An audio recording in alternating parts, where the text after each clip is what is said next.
Selamat malam semuanya.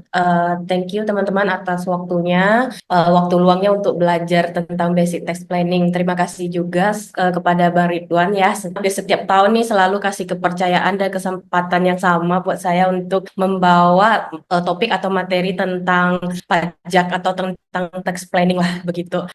Teman-teman, malam ini kita akan mulai materi kita penyampaian tax planning. Ini sebenarnya lumayan berat, tapi kita coba pembahasannya itu aku sajikan dengan cara yang lebih ringan. Nanti kalau teman-teman ada yang ngerasa terlalu cepat atau ada yang bingung, silakan tanya di sesi Q&A saja. Pemaparan materi pertama mungkin aku 30 menit awal itu pemaparan materi dulu, habis itu kita lanjut ke Q&A. Jadi biar nggak terlalu padat di materi doang. Kadang kan pajak nih kalau terlalu lama orang jadi bingung, suntuk gitu ya. Nah, topik malam ini kan basic tax planning itu untuk UMKM pribadi atau bahasa kerennya solopreneur itu dan untuk karyawan dan freelancer. Oke, tapi sebelum mulai aku izin perkenalkan diri terlebih dahulu. Salam kenal teman-teman semua. Nama saya Merisa Susanti. Biasanya dipanggil Cimeri atau Mbak Mary. Jadi saya ini memang berkarir sebagai private tax consultant. Jadi sudah sejak tahun 2019 hingga sekarang. Jadi saya udah lolos ujian sertifikasi. Jadi konsultan pajak nih seperti dokter lah. Jadi kita ada ujiannya dan ada izin praktik begitu. Harus up to date begitu untuk bisa menjadi konsultan pajak yang resmi. Jadi apa beda konsultan biasa dengan yang tidak? Ya bedanya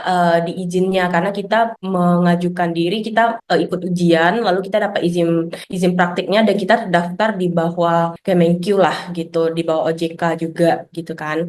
Terus kalau yang belum konsultan pajak ya mungkin mereka itu praktisi-praktisi pajak, cuma mereka belum mengikuti ujian sertifikasinya dan punya izin praktik begitu. Saya berpengalaman di bidang pajak nih sudah sejak 2019, lalu sudah menanganin banyak case gitulah dari orang pribadi maupun badan. Kalau pribadi itu biasanya yang saya pegang tuh kayak UMKM pribadi ya, bisa dia usaha dagang, bisa dia usaha bengkel gitu. Ada juga yang kayak pekerja bebas, contohnya seperti dokter, agen asuransi.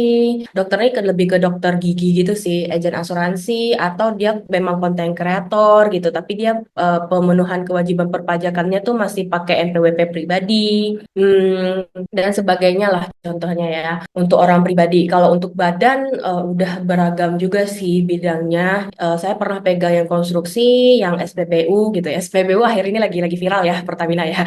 Tapi kita nggak ke sana lah ya. Tapi saya lebih kepegang kewajiban perpajakannya begitu. Terus coworking, bidang pertanian. Pertanian ini biasanya kalau di Pekanbaru itu kami lebih banyak TBS, tandan buah segar gitu. Jadi lebih banyak kebun-kebun kelapa sawit gitu.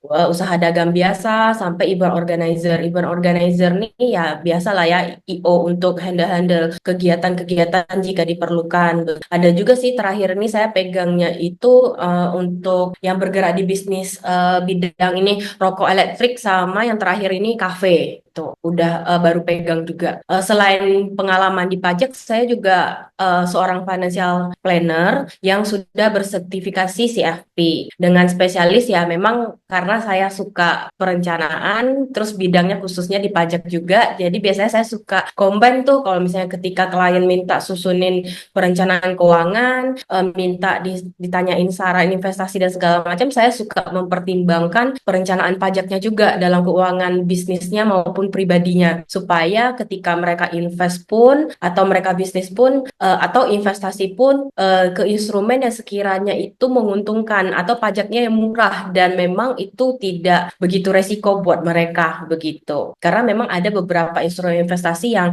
dia itu cenderung lebih menguntungkan bagi UMKM, ada yang dia lebih menguntungkan bagi karyawan begitu loh.